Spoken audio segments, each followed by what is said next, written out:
Business-government-trade relations. This chapter explores business-government-trade relations, considers why nations erect barriers to trade, and explores the cultural, political, and economic motives for such barriers. It also examines the instruments countries use to restrict imports and exports, and how the global trading systems promote trade. The objectives are to describe the political, economic, and cultural motives behind government intervention and trade, list and explain the methods governments use to promote international trade, list and explain the methods government use to restrict international trade, discuss the importance of the World Trade Organization in promoting free trade. Why do governments intervene in trade? Free trade is the pattern of imports and exports that will result in the absence of trade barriers. Governments impose restrictions on free trade for political, economic, and cultural reasons. Political motives. Governments get involved in trade to protect jobs. Short of an unpopular war, nothing will oust a government faster than high unemployment. All governments become involved when trade threatens jobs at home. Government intervene in trade to preserve national security. Industries essential to national security receive government-sponsored protection for both imports and exports. Governments restrict imports to guarantee domestic supply, which preserves national security. Many countries fiercely protect the agricultural sector for national security reasons because a nation that imports its food supplies could face starvation in times of war. Governments have national security motives for banning certain defense-related goods from export to other nations. Agencies review requests to export technologies or products that have dual uses, meaning they have both industrial and military applications. Governments intervene in trade to respond to unfair trade. Many argue that it makes no sense for one nation to allow free trade if others do not. Governments threaten to close their ports or to impose high tariffs if another nation does not concede on a certain trade issue. Another motive for intervention is to gain influence. Governments of the largest nations may become involved in trade to gain influence over smaller nations. The United States wishes to maintain control over Central, North, and South America in the Caribbean basin. Governments also have economic motives to intervene in trade. The infant industry argument says that emerging industries may need protection from international competition during development until they become competitive internationally. Protection can be removed after it gains the knowledge to become innovative, efficient, and competitive. But there can be drawbacks to this policy. Governments may make errors in distinguishing between industries worth protecting and those that are not. Protection can cause domestic firms to grow complacent toward innovation and limit their competitiveness and increase consumer prices. Small promising ventures today can get private funding. Another economic motive for trade intervention is to pursue strategic trade policy. New trade theorists believe government intervention helps firms take advantage of economies of scale and enjoy first-mover advantages. First-mover advantages result because economies of scale limit the number of companies in an industry. The benefits are that companies earn profits if they obtain first-mover advantages and solidified market positions. The keyboard helped companies survive poor economic times because of the wide range of industries in which they competed. Policies had spin-off effects on industries, such as transportation. The drawbacks. Government assistance to domestic companies caused inefficiency and high costs for South Korean and Japanese companies in the late 1990s. Government support is subject to political lobbying, and special interest groups could capture gains with no benefit for consumers. Governments also intervene in trade for cultural reasons. Exposure to people and products of other countries slowly alters cultures. Unwanted cultural influence causes great distress and can force governments to block imports. Many countries have laws that protect their media programming for cultural reasons. The United States is seen as a threat to national culture because of its global strength in consumer goods, entertainment, and media.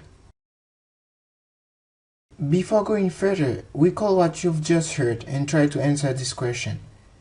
What are some of the political, economic, and cultural reasons why countries intervene in trade? Political motives include to protect domestic jobs, to preserve national security, to respond to unfair trade by another nation, and to gain influence over other nations. Economic motives include to protect infant industries from competition and to pursue strategic trade policy. And cultural motives include to protect national identity, to block imports thought culturally harmful, and to protect budding artists. Trade promotion and restriction. Now that we understand why governments decide to promote or restrict trade with other nations, let's take a look at each of the methods that nations use to accomplish these goals. Subsidies. A subsidy is a financial assistance to domestic producers in the form of cash payments, low-interest loans, tax breaks, product price supports, or some other form intended to help domestic companies fend off international competitors. Drawbacks of subsidies. Some say subsidies cover costs that competitive industries should absorb, thus encouraging inefficiency and complacency. Because governments pay for subsidies with tax income, it is felt that subsidies benefit companies but harm consumers. Although subsidies provide short-term relief, the idea that subsidies are helpful in the long term is questionable. Export financing. Governments promote exports by helping companies finance their export activities through loans or loan guarantees. Two agencies help U.S. companies to obtain export financing: Export-Import Bank and the Overseas Private Insurance Corporation, OPIC. OPIC insures against losses due to expropriation, currency inconvertibility, and war, revolution, and insurrection. Financing is often crucial to small businesses just beginning to export. Critics say that subsidizing large multinational companies at taxpayer expense is corporate welfare. Foreign trade zones. A foreign trade zone is a designated geographic region in which merchandise is allowed to pass through with lower custom duties or fewer custom procedures. Goals are jobs and trade. Custom duties increase production cost and the time it takes to get a product to market. Companies can reduce such costs and time by establishing a facility inside a foreign trade zone. A common purpose of such zones is final product assembly. Lower custom duties are offset by the jobs created in the United States. China established very large foreign trade zones to reap the benefits. Mexico's Maquiladora zone import materials from the United States without duties, process them, and re-export them to the United States, which charges duties only on the value added in Mexico.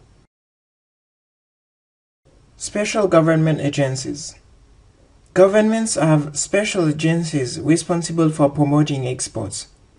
Such agencies organize trips for trade officials and business people to visit other countries and open trade offices in other countries. Governments not only promote exports, but also may encourage imports. Although finding out about government regulations in other countries can be daunting, information access is now easier on the web. Complete this sentence with the correct answer. The correct answer is C. Foreign trade zone. A geographic region within a nation in which merchandise passes through with lower customs duties or fewer custom procedures is called a foreign trade zone. Let's now discuss about the methods of restricting trade. Tariffs. A tariff is a government tax levied on a product as it enters or leaves a country.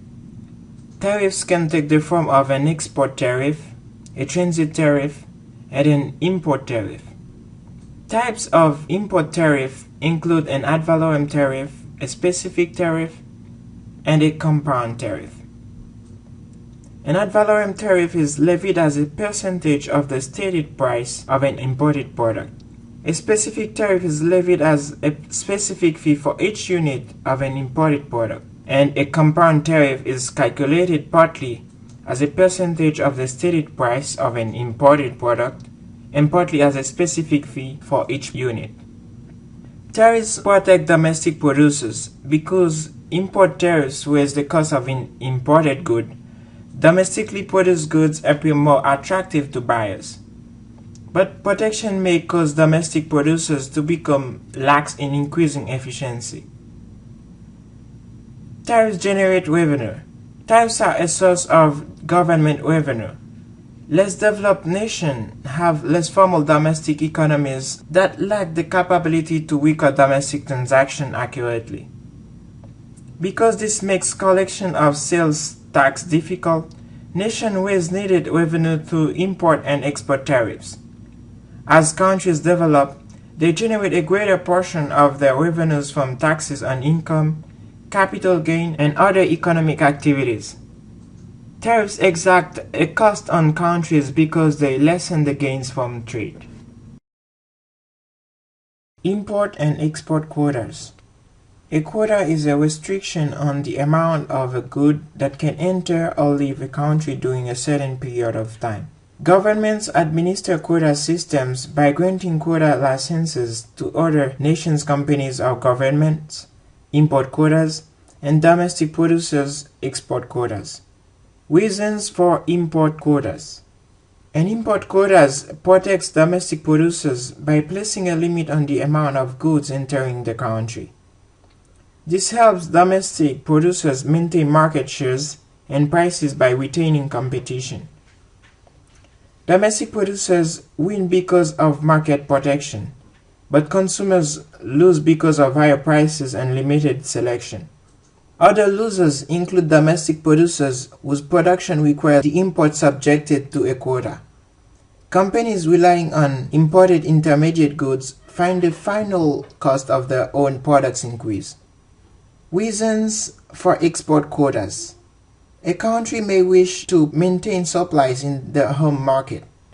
This is common for countries that export natural resources that are needed in the domestic market. A country may restrict supply on world markets to increase the international price. A voluntary export restraint (VER) is a unique version of export quota that a nation imposes on its export, usually at the request of an importing nation. If domestic producers do not curtail production, consumers benefit from lower prices due to a greater supply. Export quotas hurt consumers in the importing nation because of reduced selection and higher prices. Export quotas might retain jobs if imports threaten to put domestic producers out of business. Tariff quotas. A tariff quota is a lower tariff rate for a certain quantity of imports and a higher rate for quantities that exceed the quota. Embargoes. An embargo is a complete ban on trade in one or more products with a particular country. It may be placed on one or a few goods or completely ban trade in all goods. It is the most restrictive non-tariff trade barrier and often has political goals. Embargoes can be decreed by individual nations or by supranational organizations such as the UN. Local content requirements. Local content requirements are laws stipulating that producers in the domestic market must supply a specified amount of a good or service. They are designed to force companies from other nations to employ local resources in their production processes, particularly labor. Local content requirements may help protect domestic producers from the price advantage of companies based in other developing countries use them to boost industrialization. Administrative delays. Administrative delays are regulatory controls or bureaucratic rules designed to impair the rapid flow of imports into a country. Administrative delays can include government actions, such as requiring international air carriers to land at inconvenient airports, requiring inspections that damage a product, understaffing custom offices to cause delays, and requiring special licenses that take time to obtain. The objective is protectionism. Currency controls. Currency controls are restrictions on the convertibility of a currency into other currencies. Governments reduce imports by stipulating an exchange rate that is unfavorable to potential importers. On the other hand, currency control can give exporters favorable rates to encourage exports. Now try to answer this question. What are some of the methods that governments use to restrict international trade? To restrict trade, governments can use methods such as tariffs, quotas, embargoes, local content requirements, administrative delays, and currency controls. Global trading system. World trade volume peaked in the late 1800s. U.S. Smoot-Hawley Act in 1930 shifted nations from free trade to protectionism. Smoot-Hawley and the global trade wars it ushered in crippled industrialized nations and helped spark the Great Depression. General Agreement on Tariffs and Trade. The GATT was a 1947 treaty designed to promote free trade by reducing both tariff and non-tariff barriers to international trade. Success in GATT's early years began to wane in the 1980s. Uruguay negotiations. The Uruguay Round made significant progress in reducing trade barriers by revising and updating GATT. Services. The General Agreement on Trade in Services (GATS) extended the principle of non-discrimination to cover international trade in all services. The GATS identifies 4 forms of services: cross-border supply, services supplied from one country to another, for example international phone calls; consumption abroad, consumers or companies using a service while in another country, example tourism; commercial presence, companies subsidiary in another country provides a service, example banking operations; presence of natural persons, individuals traveling to another country to supply a service, example business consultants. Intellectual property. Intellectual property refers to property that results from people's intellectual talent and abilities and is legally protected by copyrights, patents, and trademarks. Uruguay Round took a step toward getting intellectual property under control. It created the Agreement on Trade, related aspects of intellectual property, TRIPS, to standardize intellectual property rules. Agricultural subsidies. Popular barriers to protect agricultural sectors include import quotas and subsidies paid to farmers. Uruguay Round increased exposure of national agricultural sectors to market forces and increased predictability in international agricultural trade. The agreement forces countries to convert non-tariff barriers to tariffs and calls for cutting of agricultural tariffs significantly. World Trade Organization (WTO). The World Trade Organization is the international organization that regulates trade between nations. 3 main goals of the WTO are to help free trade, negotiate opening of markets, and settle trade disputes. The key component of the WTO is normal trade relations. WTO members must extend the same favorable terms of trade to all members that they extend to any single members. WTO absorbs the GATT agreements into its own agreements. Dispute settlement in the WTO. WTO's power to settle trade disputes set it apart from the GATT. WTO agreements are contracts between member nations that commit them to maintaining fair and open trade policies. When a member files a complaint, the dispute settlement body of the WTO renders a decision in less than 1 year. Offenders must realign policies according to WTO guidelines or suffer financial penalties and perhaps trade sanctions. Dumping and the WTO. WTO gets involved in settling disputes that involve dumping and the granting of subsidies.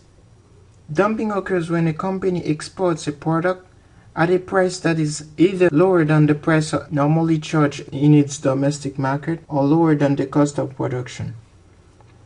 Because dumping is enacted by a company, not a country, the WTO cannot punish the country in which dumping is based.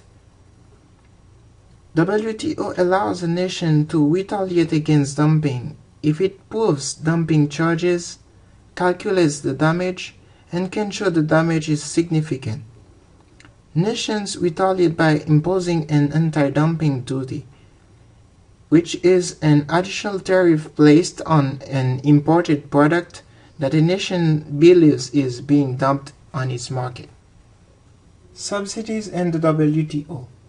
Governments retaliate when the competitiveness is threatened by a subsidy that another country pays domestic producers.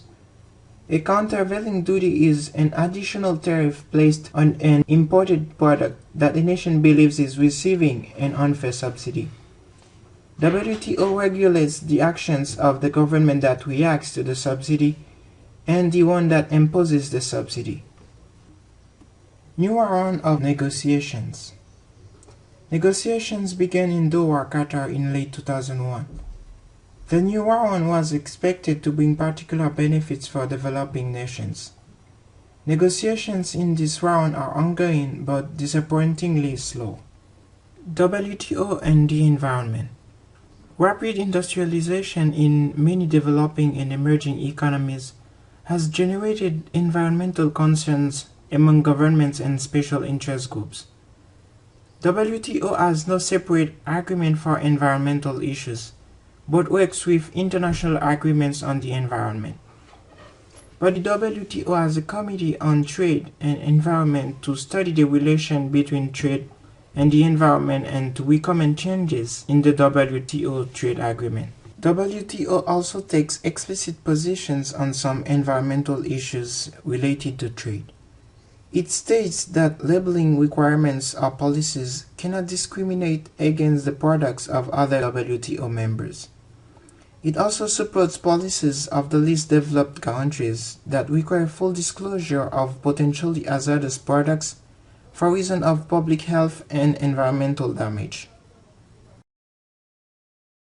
Now choose the correct answer to complete this sentence. The correct answer is B, normal trade relations. The World Trade Organization principle that calls for non-discrimination among trading partners is called normal trade relations.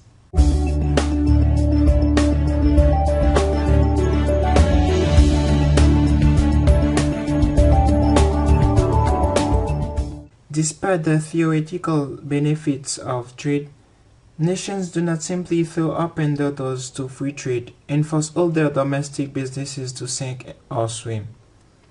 This chapter has discussed reasons why national governments continue to protect all or some of their industries and how they go about it.